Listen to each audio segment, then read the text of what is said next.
downtown Millheim. In the smack dab center of the Keystone State, this is Lou Bryson with Seen Through a Glass, the podcast that's mostly about food and drink in central Pennsylvania. Welcome to episode 78, Cedar Ridge and Shenandoah Valley. Yes, it's an episode that's not about central PA, but don't touch that dial, or, button, or touchscreen, or whatever you were going to hit to turn me off. You want to hear this. I have an interview with Cedar Ridge Distillery, a pioneering craft distillery in Iowa, and you get a bonus visit to a farm distillery in Illinois. I'll also tell you about a trip I took through the Shenandoah Valley last month that included a visit to a distillery making absinthe and an exceptional amaretto, a cheese-making farm with a baby goat frolicking attraction. I did not choose to frolic with the goats at the time, and a farm brewery that, it was amazing. So stick around for all of that, plus a visit to a pioneering craft beer retailer that I never really thought I'd get a chance to see, but now I've literally been there, done that, and got the t-shirt. And a shout out to my Iowan friends, Maureen Ogle and Lindsay Kurtz, Iowa content. So give us a listen. First, of course, comes what I'm drinking today. And I think this is a what I'm drinking today first. I'm going to have a Boilermaker. I'm pretty particular about that terminology. A Boilermaker is a shot and a beer side by side. A beer and a bump, as they say in the upper Midwest. If you drop the full shot glass into the beer and drink them, that's properly called a depth charge. And if you pour the liquor into the beer, sans drop, and then drink them together, it's called, you can call it whatever you want, since there seems to be no consensus on that, but it's not a Boilermaker. As I said, a Boilermaker is a shot with a beer chaser, 2 glasses side by side. Or you could do a cider chaser. I've done that too. So here goes.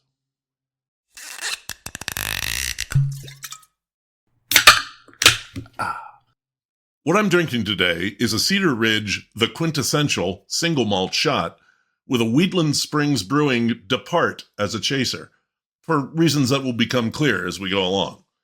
For now, let's just taste them. Whiskey first. The Quintessential is a blend. I'm just going to read this. It's easier. Handcrafted from pure malted barley, aged in American oak, and uniquely cask finished, meticulously married and matured using techniques honed over 10 generations. With upfront deep stone fruit balanced by a subtle peat finish, this single malt sets the American standard with a taste that's perfectly rich and complex. This is batch number 10, and it's at 92 proof. Now, I've said in a number of places that this is really one of my favorite American single malts, the new classification that we have. So let's give it a shot. There's a slight touch of orange to the malt. Let's get a whiff. Oh, nice legs on the glass. Look at that. Sam Comlenick would be happy. Oh, okay. A tiny amount of peat, but really rich fruit aromas rather. The malt cereal is there nicely, a sweetness on the nose. That's a good smelling whiskey. Let's have some. Coats the mouth, fills it with everything you get in the nose. The malt, the sweetness, the fruit. The fruit, of course, is coming from finishing barrels that Cedar Ridge uses quite freely. But the whiskey underneath it is solid. It's full. And like I said, coats the mouth. Really, it's right there. The finish is just what I'm looking for. It's warm. It's sweet, but there's oak there dripping the flavor. That stacks up really nice. So going to have some of that and hit it with some beer. Now, this is why I chose the Depart. I've had this beer before, and I'll tell you about that later. Depart is a triticale lager, and a triticale is a grain you don't run into a lot. It's a hybrid of rye and wheat, and in this lager, as I discussed with the brewer, John Branding at Wheatland Spring, has a mouthfeel that is somehow slickly more than a malt lager, and yet not coating or sticky. This is a nice, clean, drink of beer, and yet there's a slight translucence to the golden color. And I think that's maybe coming from that triticale. There's also a bitterness in the finish that I think is more from the rye heredity of the triticale, if you will. Boy, that is some kind of good. The hop is coming through more. Let me get a little more whiskey here. Yeah, I'm right. They blend well.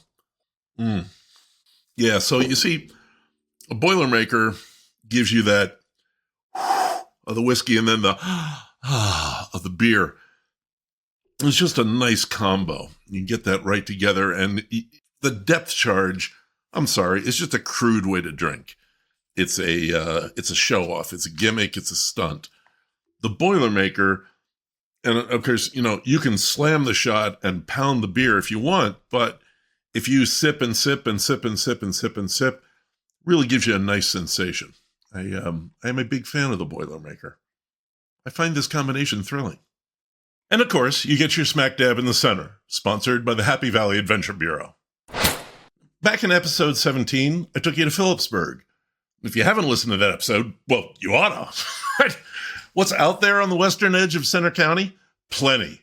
Start at the Moshannon Valley Heritage Center to get up to speed on the history and wildness of the area. Black Moshannon State Park is right there, of course, but even more right there is the town's own Coldstream Dam and Park, where you see the Paul Bunyan-sized Santa Claus around Christmas time. Relax by the lake with the locals, with takeout from the We Are Inn or Coldstream Creamery right across the road. If you want some fun, take a spin just out of town to Old Pop's Corny Village Emporium, where you can find frozen yogurt, local crafts, jewelry, and a wide range of flavors of moonshine, along with a healthy helping of tongue-in-cheek fun. Back in town, stroll the old streets and take a quick check on the Brown Dog Kitchen Facebook page to see if this noted caterer happens to be having a pop-up restaurant day. They're delightful and spontaneous. If you'd like a little nightlife, I can heartily recommend Dead Canary Brewing. Listen to the interview with owner-brewer Brent Baskin in episode 17. You can find all that Phillipsburg and more at the happyvalley.com website. Click on the Eat and Sip button to start. Get to the map and start having fun in Phillipsburg. So this Cedar Ridge Distillery interview, I did this interview in October, almost 6 months ago now. But don't worry, it's a whiskey distillery. Things move at a pretty measured pace. I was out in Iowa on my Midwest book tour for American Whiskey Masterclass. Oh, you somehow haven't heard of that? It's my great new book about, well, American whiskey and how every little bit of taste and flavor gets in the bottle. You can buy it at the SeenThroughAGlass.com website. Right. I was on a book tour, and I'd just left Chicago, driven across Illinois, and landed in Iowa City. It was a stunning day, sunny and warm, with some light clouds, and the Midwest was reveling in what seemed like the last glories of summer. I was there about an hour early, so I indulged an itch in my brain. I knew there was something I remembered about Iowa City from back in the day, so I searched Google for beer spots in town, and there it was, John's Grocery. That might seem like a somewhat prosaic destination, but back in the late 80s and early 90s, John's Grocery advertised in national beer magazines like Celebrator Beer News and All About Beer. They had one of the best beer selections in the entire Midwest, and I knew friends who drove for hours to get there to try new beers. It was certainly on my radar at the time, but a visit just never happened. Well, it happened that morning, and I'm happy to say that John's Grocery still impresses. There is the kind of selection of Belgians and other European imports that is all too rare these days, and of course, an array of the top craft beers. I scanned the shelves, seeing some old friends, and picking up a few beers I'd heard about but hadn't seen before. To my delight, John's had also kept pace with the whiskey boom. They had an impressive assortment of limited releases and odd experiments. I kind of stumbled around, remembering that I had way too much whiskey already at home. Trying to remember that anyway. I did buy a John's Grocery t-shirt and wear it proudly. Cedar Ridge was only a little ways out of town, sitting up on a hill overlooking vineyards. They're a vineyard and winery, too. I went to the restaurant and met up with Jamie Siefert, the president and general manager, and Megan Patz, the director of marketing. They took me on a tour of the distillery, from the milling room to the brewery and still house. Some surprises there, and we'll get to that in the interview. and then on to the warehouses. There were a lot of different types of barrels in the finishing warehouse, and we'll talk about that too. Megan grabbed a bottle of Cedar Ridge bonded bourbon and some waters, and we sat down to talk. It's a three-way interview, and I do apologize for all the table bumping noise. I did what I could to filter that out. Oh, and the Murphy, who's mentioned several times, is Master Distiller Murphy Quint, son of the founders, Jeff and Lori Quint. I actually interviewed Jeff about 18 years ago in Chicago, but you know what? We mentioned that in the interview too, so let's just roll that. Hey, I'm at Cedar Ridge Distillery in Swisher, Iowa. I'm talking to Jamie Siefert, the president of the distillery, and Megan Patz, who's the director of marketing. Good to be here. Yeah, thanks for coming to visit. Oh, yeah. Right. Thank you. Like I've already told you, I've been meaning to do this for a while, and it was kind of weirdly convenient, so I did that. Well, we're glad to have you. Thank you. Yeah. Thank you. Quite pleased to finally get here. I've been a fan of your single malt for a solid 3 or 4 years now. I just think you guys are doing a great job on that, but let's save that for later. Okay. Thank you. We'll start at the beginning. You're a winery and a distillery. Run through for me how that all happened. Yeah, absolutely. I'll start with this, I think, Megan, and then, let me know if I leave anything out. So Cedar Ridge, we are Iowa's first and oldest distillery, family owned and operated, and we started in 2005 is when we started first producing spirits.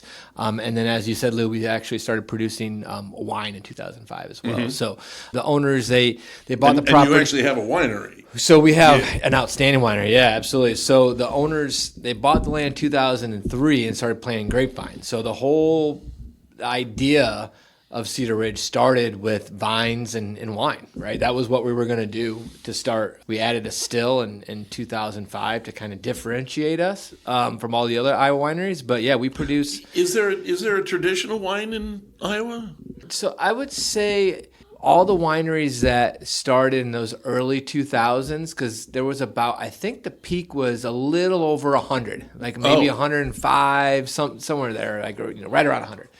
And peak implies you're not there anymore. We're not there anymore. Okay. And it's most of them now, the successful ones are the ones that also added entertainment to their venue, right? Okay. Not just producing wine to see where we could ship it and distribute it to, right? Mm-hmm. So we make about 18,000 gallons of wine a year, and I'd say most of it is sold here at our visitor center, but we do distribute locally, so more about 40 to 50 mile radius. Okay. So we do sell some in a lot of the grocery stores here in Iowa. Some great partners, and our wine it was the original part of Cedar Ridge, and even today we have some great wines, and we're constantly trying to study the trends and evolve. We're looking at wine, not just whiskey, so it's both wine and whiskey for us. Yeah. Okay. So you get the wine going, you get the distiller going. What were you distilling at the beginning? In the beginning, a lot of vodkas and gins. We were doing some flavored liqueurs, rum, whiskey, mostly bourbon and some single malt as well. So, really a little bit of everything. Mm-hmm.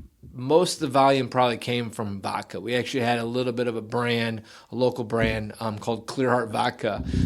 I said rum too? Mm-hmm. Some rum as well, yeah. So, those are kind of those early days.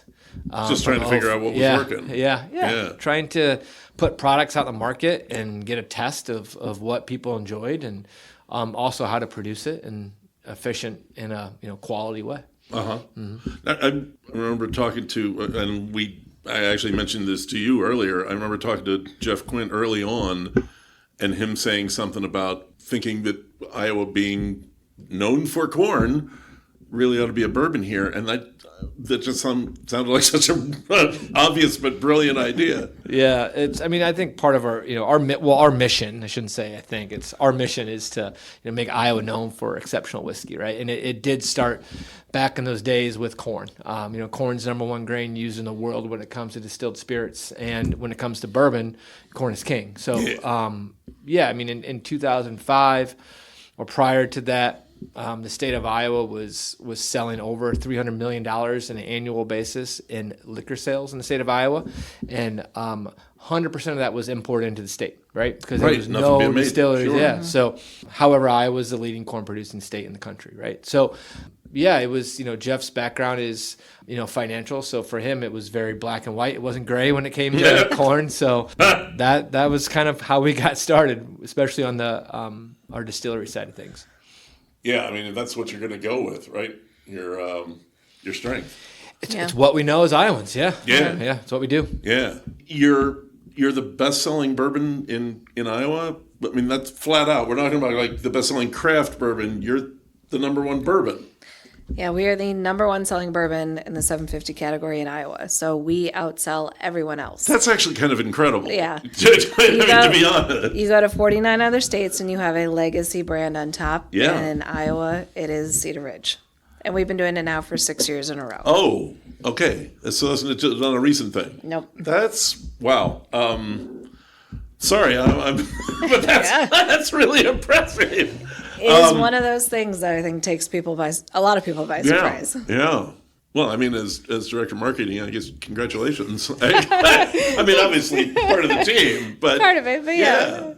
That's I will say cool. they did accomplish that before I got here. Oh, okay. I wish I could. Well, you're honest anyway.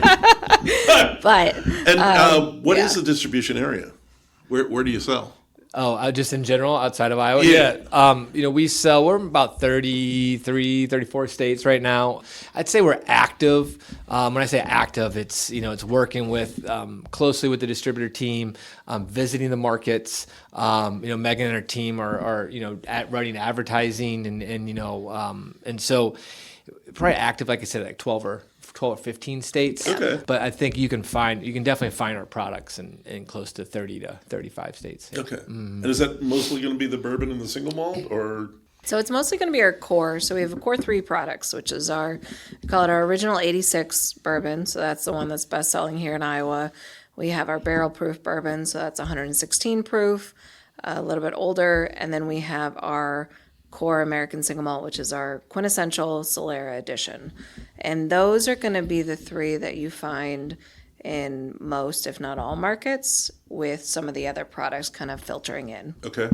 From there. Speaking of which, we have what is this, the bonded bourbon? Yep. Bottled and bond, yep. Nice. Looks gorgeous.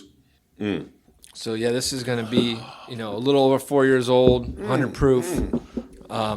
Definitely, and this product is going to be available in select states too. So I mean, I know this is in Illinois for sure. I know it's in Texas and a few other markets as well. So, but yeah, to kind of piggyback on what Megan said, we have some great seasonal releases at Cedar Ridge, and those will be available from certain states as well. And I'd say the last year and a half, we've got some really strong foundation going in the Chicago and the Illinois market. Oh, nice. So, I mean, it's, we do very well in Iowa, but it's also growing outside of Iowa, right? I'd say Illinois is in a place where I can confidently say that we have, our brand is cemented in Illinois and is definitely growing. Yeah.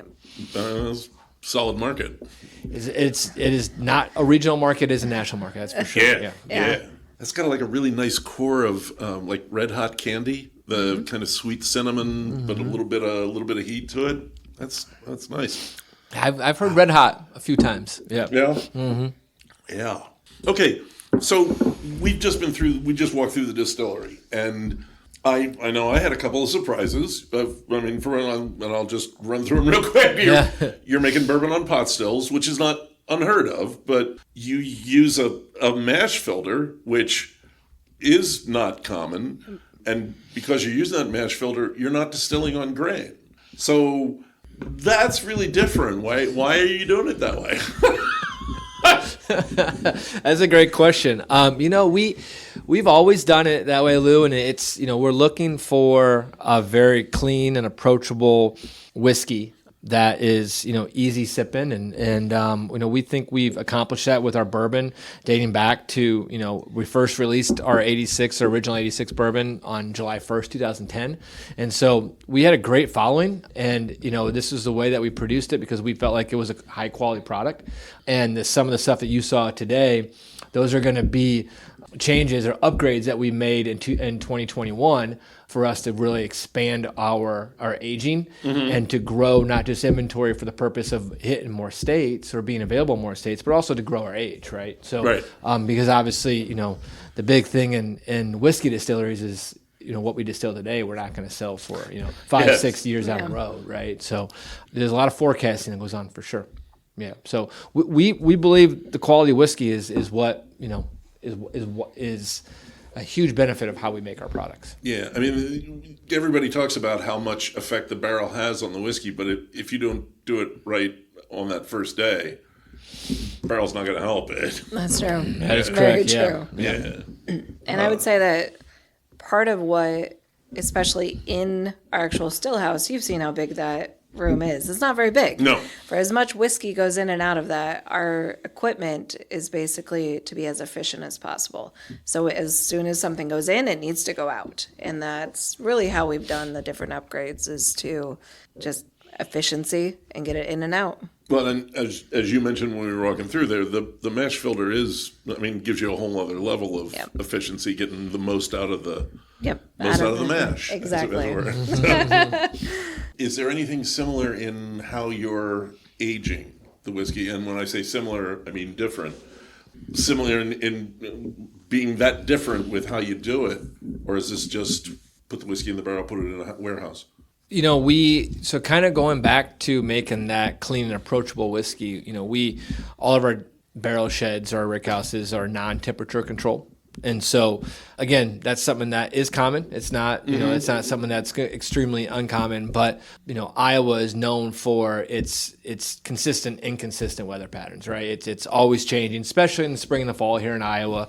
Like right now, this time of year, right? It gets cold. I think tonight's going to be down in the 30s, they said, and today is going to be, it's going to be mid 60s, upper 60s, I think. So. What that does is it causes that barrel to expand and contract very rapidly, right? And so the whiskey is very active inside. A lot of cycles, yeah. And a lot of cycles, absolutely, right? Over a course of a year, it's going to change over 100 degrees, right? We're going to get over 100 in the summertime and below 0 in the wintertime. So we believe that inconsistent weather adds to how we age, and it really plays a huge role in our whiskey production, just like distilling off grain. Mm-hmm. And your warehouses are single story. Yeah, right? yeah. So five. I mean, we have racks, wooden racks, and they only go 5 high. So, it's again. I think I said it earlier. Like, in Iowa we have land, so instead of going high, we go wide. Yeah, that's for sure. Yeah.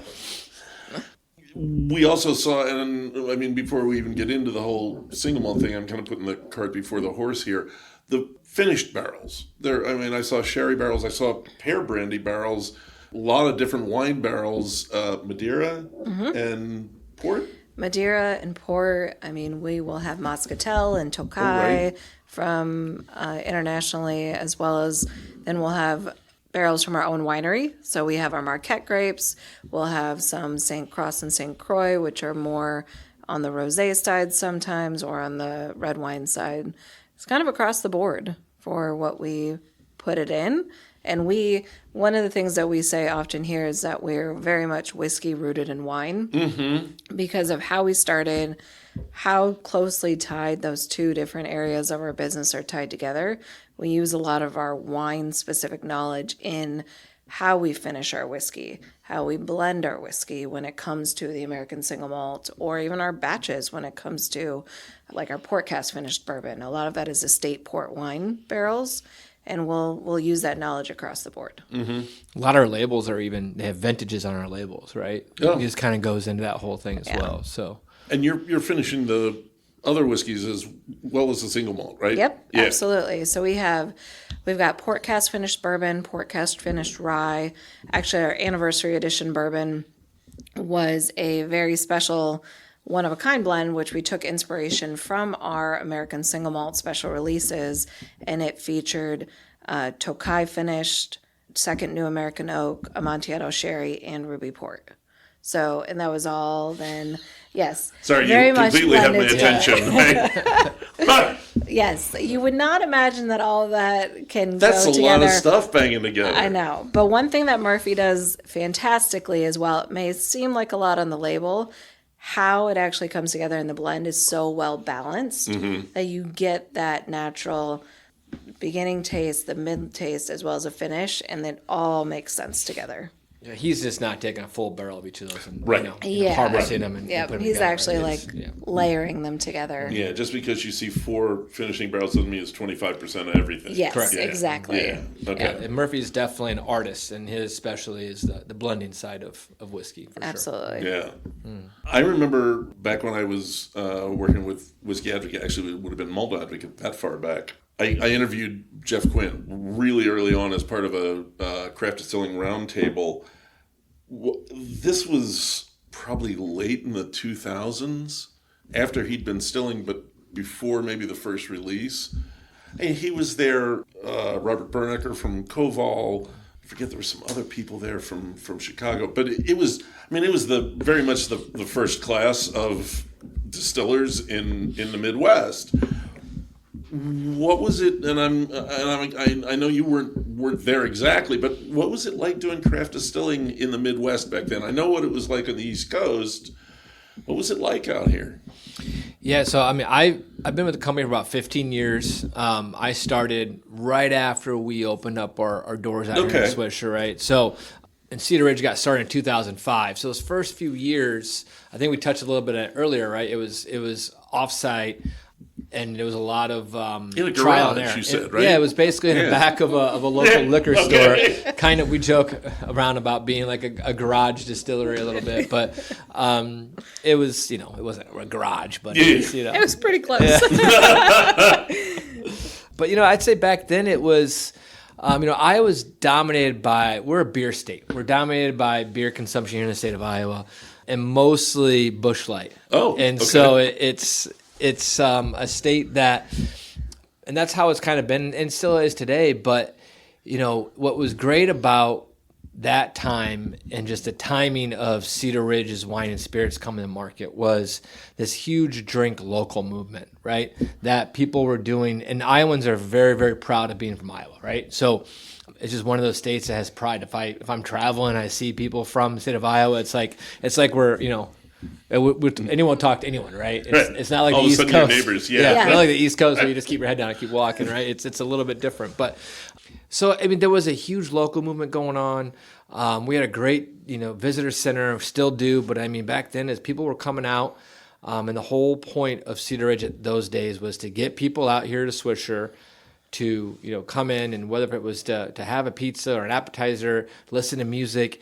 It doesn't matter. Just come out to Cedar Ridge and try some of our award-winning spirits and award-winning wines, right? And so that was the main point. I mean, and back then that there was Koval, there was some great distilleries, and there still is. And I think it was a lot of support local, right? To kind of answer your question, right? It was a lot of and so we were growing and evolving, and we were making changes as we needed, and it was. People, because you really didn't have a template to follow. No, you were cutting it. And I don't think, people were very forgiving, maybe is the way to say it, because it was new, right? The whole craft distillery, family-owned distillery was new, right? So I don't think people could do that today. I think people, if they open up today, if they don't have a 4, 5, 6-year-old bourbon that they're going to release today, I don't think people will give them a shot, right? And 4, 5, 6-year-old bourbon is expensive, right? Yep. I mean, it's not. I mean, cash flow and aging is a real thing. So, yeah, it was different. It was support local. Our fans are amazing, and we have some wonderful, wonderful supporters locally as well as all around the country, and we obviously wouldn't be here without them. So yeah. I think you're right about it would be hard to do that today. I think so. Yeah. Yeah. Speaking of that earlier whiskey, and I mentioned this, some of my reviews are still on the Whiskey Advocate website from when I worked there, and one of them is from a late 2010, 2011 of the bourbon, and it was mostly good considering, again, what the reviews I was given to craft distillers back then.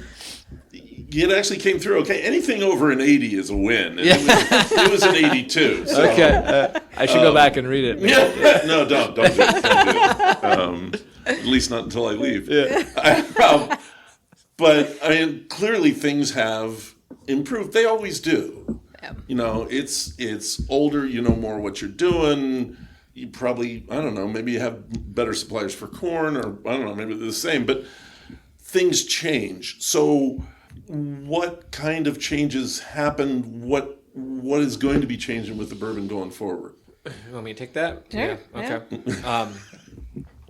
Yeah. Well, what kind of change has that? Yeah, we got both. Well, maybe Megan can talk a little bit on that second part of that question. But over the years, what it changed, we've added different equipment. I think we talked a little bit about it earlier, right? Yep. We've expanded in 2021. Mainly that was for efficiency and as we were growing, while maintaining the core principles of how we started, right? You actually mentioned that when we were out there in the still house, that you really wanted to keep that same flavor profile. Yeah, we feel like it's a must, right? I mean, this is what we make, and this is the product we make, and there's a reason why. So I mean, I think what's changed over the years is our team has changed a lot. We've really just evolved on how we are telling our story, right? I mean, I always joke and say that we've been great at entertaining and making great whiskey. It took us some time to really dial in that story and tell people, the great story of Cedar Ridge, right? And that's what we're doing here today, right? So it's us being active, it's us going out in markets and being present with, whether if it's at events or if it's at a tasting or if it's at a restaurant, we want to be active. We're the face of the brand, and Murphy travels a lot. Mm-hmm. He's traveling, this week, doing tons of events in Chicago with American Single Malt, and so, it's being active, it's telling the story, and then it's following the trends. We've made tons of great bourbons and ryes over the years. I mean, Megan mentioned a little bit about the port finished and some of the wine finished that we've done for our bourbons. I mean, it's really looking at the trends and whiskey that we like to drink, and how can we take that and improve on the quality, or turn it into a Cedar Ridge style product, and some of those limited releases are some of the the best stuff that we do. Our core items are our core items, and they're the most important, right? But some of the limited stuff and the seasonal stuff, those are fun, right? Mm-hmm. And it's what gets people talking about our products throughout the year, right? And if you give them something different to try from time to time, it brings up Cedar Ridge and different things like that, right? I always kind of think of it like the racing program for a car maker. Yeah. That's where you're trying out new stuff. It's where you're getting attention. Yeah. Oh, yeah. And I would say that's probably what we've done a good job of really in the last 4 or 5 years, and then consistently growing forward is what we plan to do, is continue experimenting. So that's the stuff that's fun. That's the things that we as, whiskey enthusiasts and whiskey drinkers want to experiment and enjoy, and Murphy comes up with a lot of good ideas. That's always part of it too, isn't it? Yeah. What do we want to drink? What do we want? Yeah. I mean, some of it has come out of those, or different things that we've done on site, just different experiments and things like that. And that's how they've all come together. But I think when it comes to the future of what we want to do or what we're looking at, it is really continuing to explore and being creative with the whiskey. That's where we've had the most success outside of the core. That's where we've seen the most growth and interest, has really been when we've kind of let it fly. And that's been great to watch over the last couple of years too. Mm-hmm. Yeah. Speaking of things we like to drink, I've held off long enough. Let's talk about the single malt. I've been very good and patient. So how did that get started? How does it fit in? I mean, because we talked about this too. This is a whole new category for America, really. I mean, well, I guess there were malt whiskeys being made back in the day, but we nobody did for 70 years probably. Long time. So let's say it's new. How did you get it going on it? How did you decide on what style to make, and how does it fit into everything, and who's drinking it, and who should be drinking it? Yeah, I think, our process is very complicated with single malt, but the reasoning behind it is very simple. I mean, it's kind of why we started making bourbon in the first place. Is we grow corn in Iowa, right? And again, like I said, corn is king when it comes to bourbon. Yeah. Brand new barrel, right? American Single Malt gives us an avenue for us to reuse those barrels, right?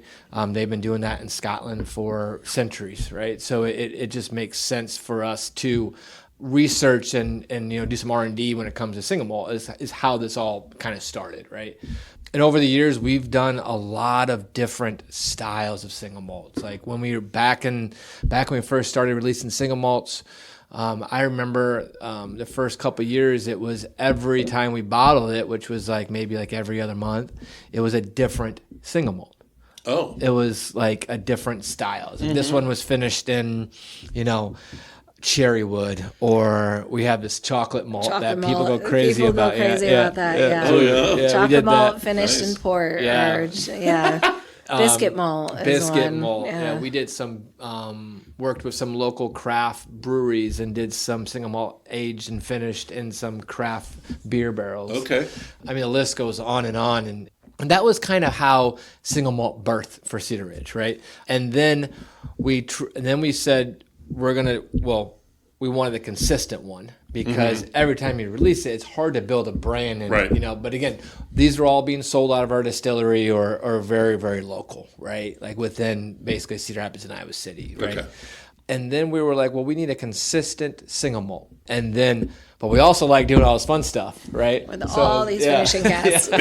So how do you make those two work together? Well, and that's what started with the Solera, right? And the whole Solera vatted malt it was a marriage and a blend of all these different secondary casks, which we do today, but just under a different label. Just for the listeners, you have a big wooden vat. Yeah, 1,000-gallon wooden Solera tank that came from Italy. Yeah, it looks like a big wine barrel. It does. Yeah. It does. Yeah. With a spigot on the side. With a spigot on the side, and a bubbler on top. It's very important. So then they pick out casks? So we first filled that about 10 years ago, is when we put in what we call the mother batch of filling that full 1,100 gallon Solera vat with all the different secondary finished casks to create one very layered and complex flavor. So what we will do for each batch is we will bottle that halfway down and then fill it back up. So each time we fill it back up, we take our 2-row pale malted barley that was first finished in those ex-bourbon casks, or aged in there, and then finished in red wine, white wine, port, brandy, rum, French oak, all the different oaks, cherry butts. And what's the approximate finishing time? Usually, it does vary drastically depending on the type of barrel. Yep. Yeah. But usually 1 to 3 years. Okay. So we're getting in the first ex-bourbon, 4 to 6 years depending on what it is, and then an additional 1 to 3, sometimes longer if it's just taking longer to develop. And then what we will do is for each time we fill up that Solera, Murphy will roll out 10 to 20 barrels, taste through specifically all the barrels and decide which to put into the vat that complement and help grow the actual liquid in there in the flavor direction he wants it to go. Yeah, you don't want to make a mistake there. We've definitely seen, if people in Iowa remember batch 5, that was the batch that we decided to put a full barrel of peated malt into, and some people loved it, some people hated it. Wow. But it was one of those that each batch is a slow evolution of flavor. So as you taste batch 4 to 5, you're going to notice slight differences for the most part. But as you taste 5 to 25, you are going to have lots of different notes that come out in each version differently. One may be more brandy heavy, another one may be more sherry heavy, and it's just how that all comes together. And when the barrels go in, does it sit there and marry for a while? Yep. So we definitely let it sit and marry. I think minimum is 4 weeks, 3 to 4 weeks. And that's really, Murphy is very like he knows which direction it will go, but you can never tell where the whiskey is going to end up until Sure. it's all married together. So we've definitely watched through different cycles of that feeling up and down, but Murphy's definitely got it down to a science on that one for sure. But yeah, we let it all marry together, and then we bottle it for that batch. And it's always been primary aging in used bourbon barrels?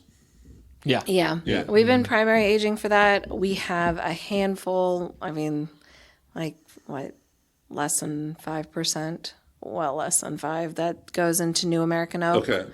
It's something we've experimented with, but just not a ton. Mm-hmm.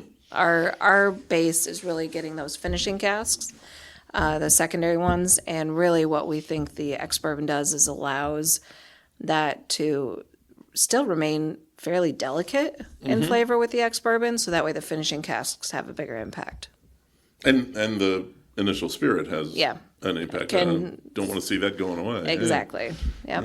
I think it's similar to like a traditional single malt Scotch a lot. I mean, it's how it with the different oaks and wine and brandy kind of like, and so it's kind of Murphy loves drinking single malt Scotch. So I think it's kind of to our point a couple minutes ago. It's almost like he's producing it how he likes to drink his single malt. You know?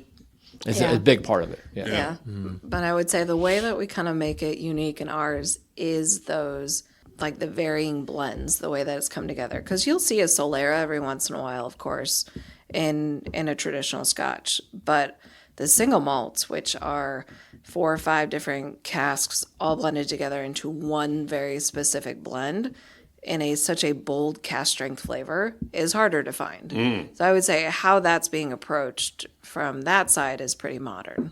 Okay. Unless I may have missed how many decades of history in Scotch too. So don't quote me on that. Too late. A more general thing, and again, we talked about this too. Craft distilling is in a little bit of a rough patch right now. How do you sustain? How do you move forward, or do you just keep doing what you're doing?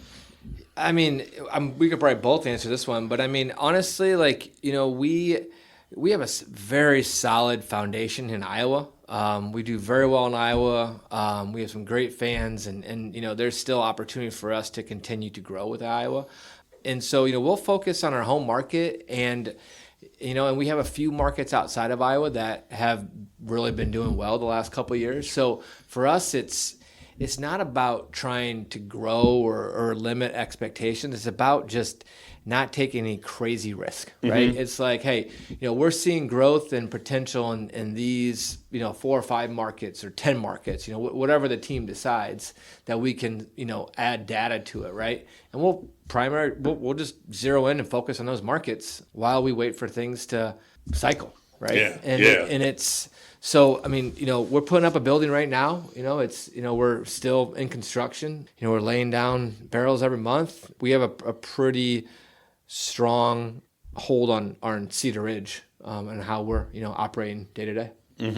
Yeah. Best of luck. Well, yeah. No, I mean, it sounds. Thank you. Yeah. I mean, you've been incremental the whole way through. Yeah. And that's, you know, you've never got out over the skis, as came up recently in whiskey news. But I got nothing to add. I'm just a writer. I look at the stuff, but that certainly sounds like a good strategy. Yeah, it's definitely something that I think over the years they've done a great job of, is being like consistently investing back in the business, but in a fiscally responsible way. It's never been overdone in any way. At the same time, we definitely we push for, you know, updates. We make everything work efficiently, but it's always been fiscally responsible, which is why you see the foundation the way it is. Yeah.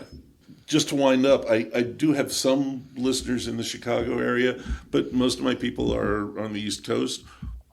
Tempt them to come out here. What's here? I mean, obviously you are. But. Yeah, man, we have such a great visitor center. I mean, I think when people pull up, they don't realize what the campus kind of looks like, you know, and it's inviting, and I think I said it earlier, we've always been great at entertaining, right? And so we have a wonderful hospitality staff.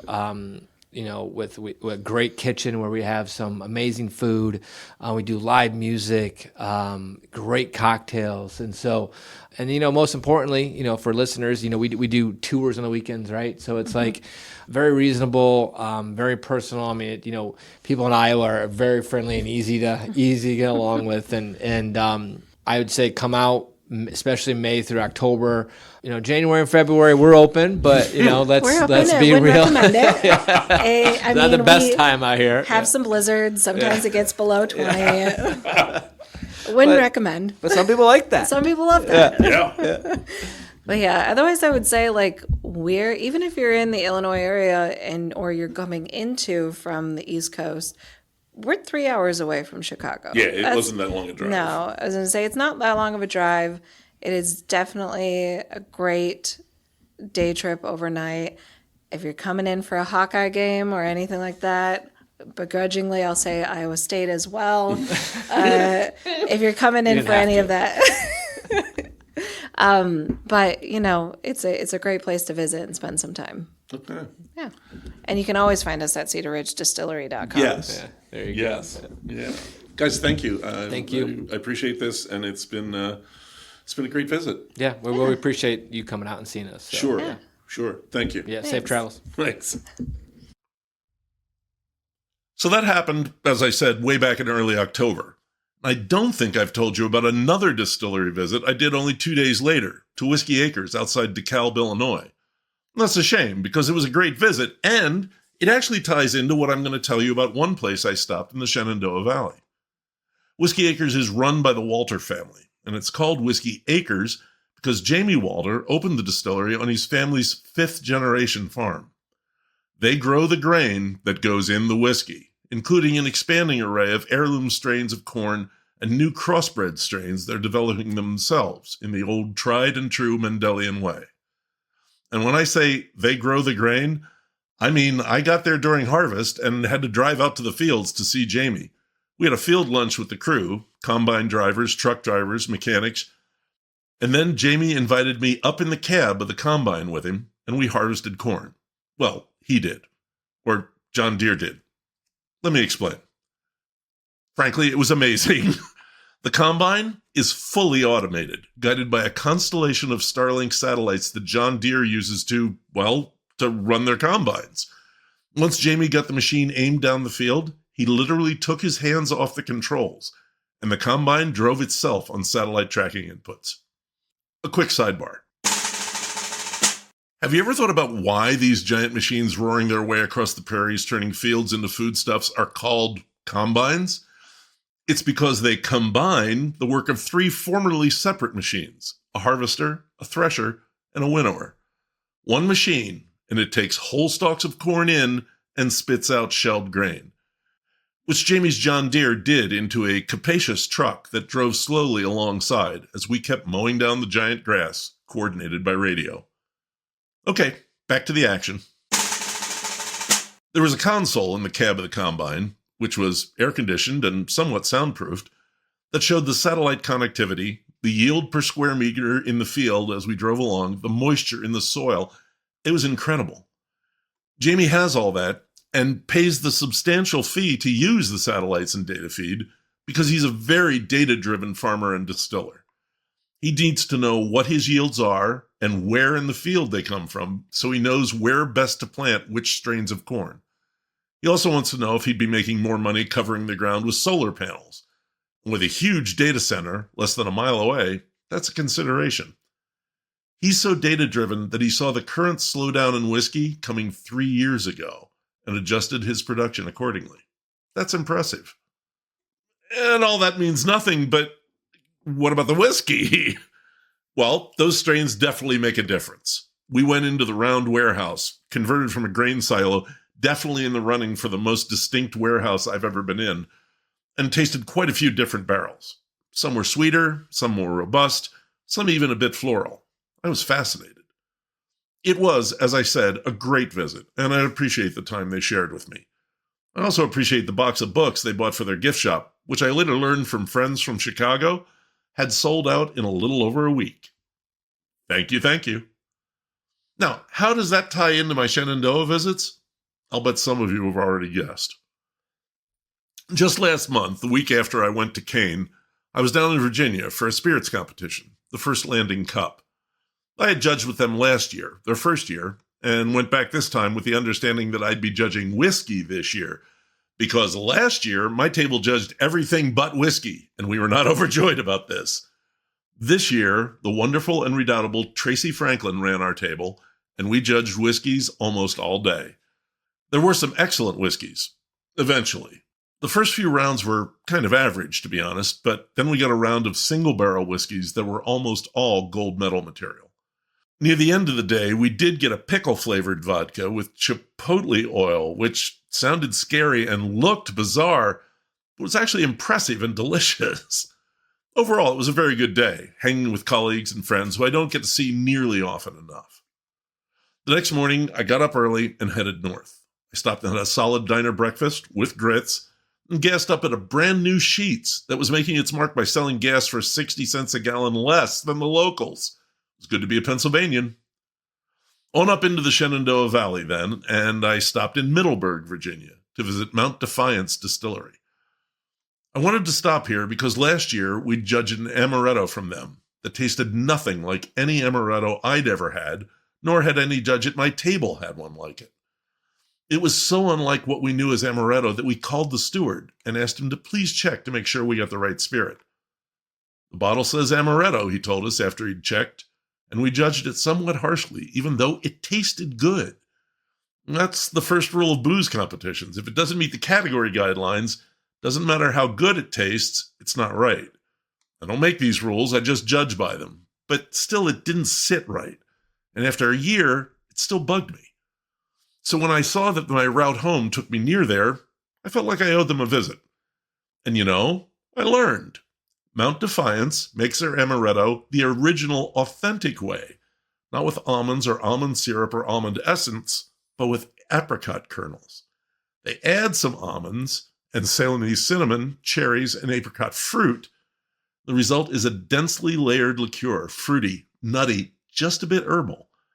They make a similarly distinctive sweet vermouth, and I'm planning to use the small sample they gave me to make some Manhattans with my friend Rich Gallup soon. They also make absinthe, and they had the full setup, the flat-slotted spoon, sugar cubes, and a gorgeous fountain that they insisted on loading with chilled water and ice for me, even though I was there half an hour before they opened.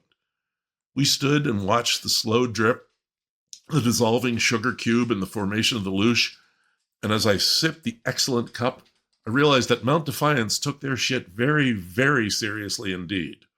Recommended visit. Next stop was the one I was referring to on the Whiskey Acres visit. My good friend John Hall, who we talked to about food and beer pairing back in episode 43, suggested that I should stop at Wheatland Spring Farm and Brewery and meet John Branding. He introduced us, and I made the visit. Wheatland is the little town. Wheatland Spring is the spring on John's farm. You can see the small spring house as you drive in. And when I did drive in, I saw a big tank truck that was clearly a septic tank sucker, which seemed weird. But after John had come out and introduced himself, he mentioned that the local water agency was taking some of his spent grain and slops to pH balance their treatment system. I mean, okay. The whole setup at Wheatland Spring is conscious of their surroundings and the environment. They grow a lot of the grain they use, and all the rest of it is grown in Virginia. They grow some of their hops, they brew beer with herbs they grow or source sustainably. The buildings are repurposed barns. The foundation of the barn they use as a tasting room and event space dates to the early 1800s. It is not one of the only 5 or 6 pre-Civil War barns in the valley that somehow survived the burning, as General Phil Sheridan's 1864 campaign is still remembered. They don't malt the barley on site. They send it out to several small maltsters in the region. As John says, locally made beer is different from local beer. He tries to do as much as possible with ingredients that are raised regionally, if not locally or on site. Land beer, as he called it, as the Germans call it. And the beers, by golly, are exquisite. You heard what I thought of Depart. We sat outside in the somewhat watery, breezy sunlight, just enough to take the chill off, and sampled some of these lagers, especially a wild-conditioned lager called Wildflower. The purity and The intent of these beers was deeply impressive. I'm very grateful that John gave me some beers to take home, so much so that I gave him a copy of American Whiskey Masterclass because he gets this. And I plan to enjoy the beers thoughtfully, with a similar amount of intent. The next stop was a short one. I headed up Route 287 to Lovettsville, took a sharp left into the hills, and soon found George's Mill Farm Artisan Cheese.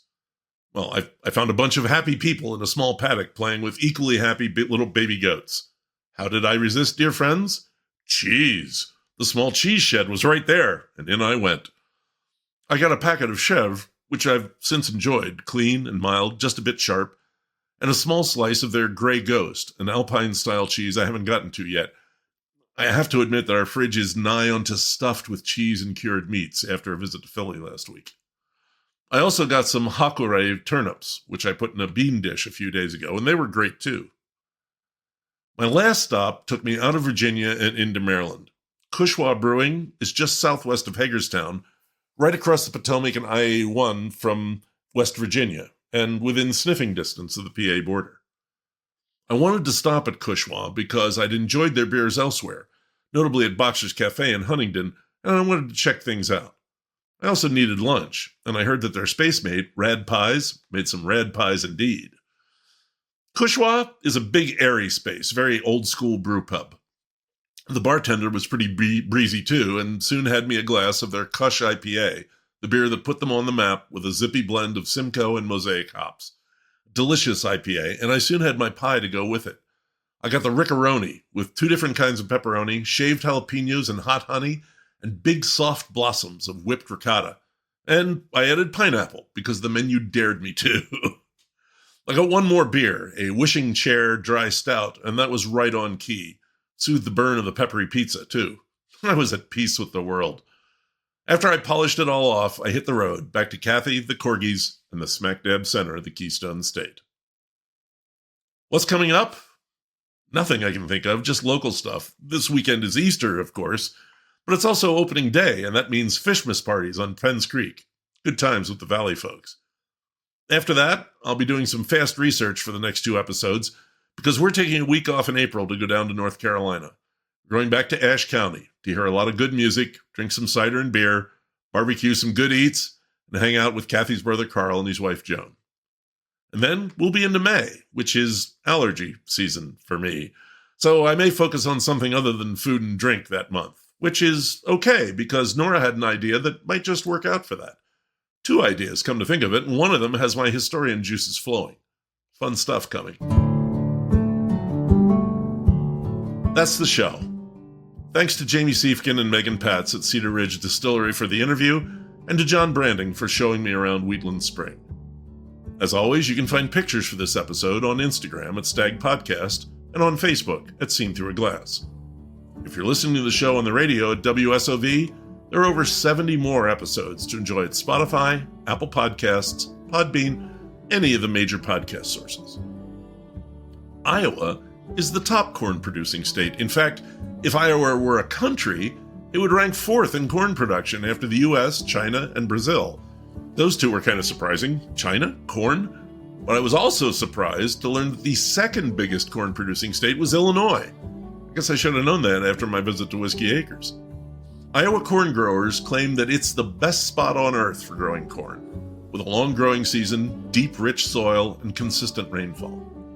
Corn has been the state's biggest crop for over 150 years, and 2.4 billion bushels a year is hard to argue with. I've always thought that Cedar Ridge capitalizing on that Iowa character to make Iowa bourbon was a great idea. The next episode will be about a place I've been fascinated by for a while, the Big Valley, the Kish Valley, running south of Reedsville to Belleville and Allenville. And I'll have 2 interviews for you, a chef, and as I promised after the Kane episode, another unconventional interview. Until then, thanks for listening. This is Lou Bryson on Seen Through a Glass from the smack dab center of the Keystone State.